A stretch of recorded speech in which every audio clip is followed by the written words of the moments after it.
আসসালামু আলাইকুম। আমি ডাক্তার নাজমুল। আজকে আপনাদের সাথে একটা বিষয় নিয়ে আলোচনা করব, সেটা হচ্ছে বিড়ালকে ভাত এবং মাছ দেওয়া যাবে কিনা, বা দিলেও কতটুকু পরিমাণে দিতে হবে, বা দিলে কি কি ধরনের সমস্যা আমরা ফেস করতে পারি।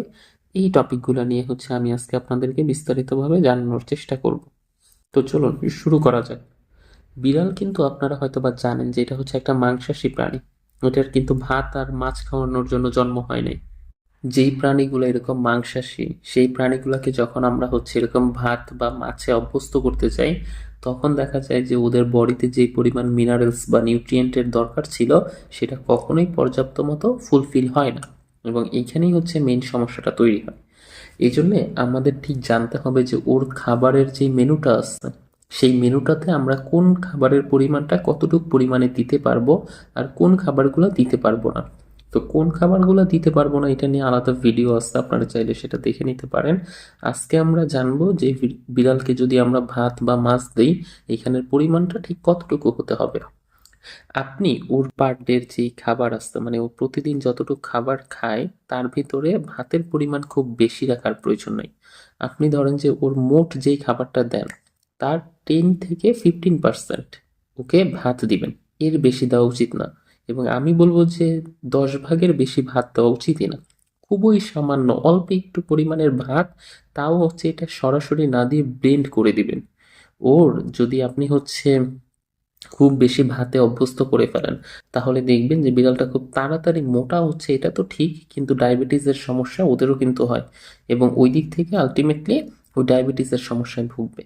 এই জন্য ভাতে খুব বেশি অভ্যস্ত না করে আপনি যেই মাংসটা দিবেন বা মাছটা দিবেন, সেটার সাথে ভাতটাকে একটু জাস্ট ব্লেন্ড করে নরম করে দিবেন। এতে করে দেখা যাবে যে একটু স্বাস্থ্যটা ভালো হবে, কিন্তু আহামরি খুব বেশি স্থূলকায় বা অনেক বেশি মোটা হয়ে যাবে না। তারপরে মাছের যে বিষয়টা, মাছ দেওয়ার সময়ও কয়েকটা বিষয়ে খেয়াল রাখতে হবে। যেমন একদম প্রথমেই সামুদ্রিক মাছগুলো দেয়া যাবে না। সামুদ্রিক মাছগুলোতে এক্সেস পরিমাণে লবণ থাকে, যেটা কিনা ওর লোম পড়াজনিত সমস্যাগুলো তৈরি করবে। ওই জন্য সামুদ্রিক মাছগুলো প্রথমেই একদম অ্যাভয়েড করে যাবেন। সেকেন্ড কি, যে পাঙ্গাস মাছে কিন্তু একটু এক্সট্রা পরিমাণের তেল থাকে। ওই জন্য পাঙ্গাস মাছটা দিতেও না করি অনেক সময়, যে এটা দিলে দেখা যায় যে হজমজনিত একটা ইস্যু এখানে ক্রিয়েট হয়। ওই জন্য পাঙ্গাস মাছটাকেও আপনি অ্যাভয়েড করবেন। তাহলে দেওয়া যাবে কোন মাছগুলো? আপনি তেলাপিয়া, রুই, কাতাল এই জাতীয় মাছগুলো দিতে পারবেন। আর ইলিশ মাছ না দেওয়াই ভালো, কারণ ইলিশ মাছের ভিতর ছোট ছোট অনেক কাঁটা থাকে। এগুলো দেখা যাবে যে গলায় বা মাড়িতে বিঁধে গেছে, তখন এখান থেকে অন্যরকম ব্যথা, মুখ ফুলে যাওয়া বা ঢোক গিলতে না পারা, এ ধরনের সমস্যাগুলো তৈরি হবে। এই জন্য আপনারা চেষ্টা করবেন মাছ দিলেও বড় মাছগুলো দেওয়ার, যেগুলোর ভিতর কাঁটা নাই। আরেকটা ব্যাপার কি, মাছটা দিবেন কিভাবে, সেটা কি কাঁচা দিবেন নাকি সিদ্ধ করে দিবেন। মাছ কখনোই কাঁচা দেয়া যাবে না, কারণ কাঁচা মাছ দিতে গেলেই ওই মাছের ভিতর যেই পরিমাণ জিনিসগুলো থাকে, ওইটাকে হজম করার জন্য যে এনজাইমটা দরকার হয়, সেটা ওর বডিতে থাকে না। তখনই দেখা যায় হজমজনিত একটা ইস্যু তৈরি হয়। আর এটাকে যখন সিদ্ধ করে দিবেন, তখন এটা ও ইজিলি নিতে পারবে। ওই জন্য সবসময় চেষ্টা করবেন শুধু সলিড মাছটাকে, কোনো মশলা, লবণ, পেঁয়াজ, রসুন, কাঁচামরিচ এইগুলা বাদে ওকে শুধু নর্মালি একটু সিদ্ধ করে দেয়া।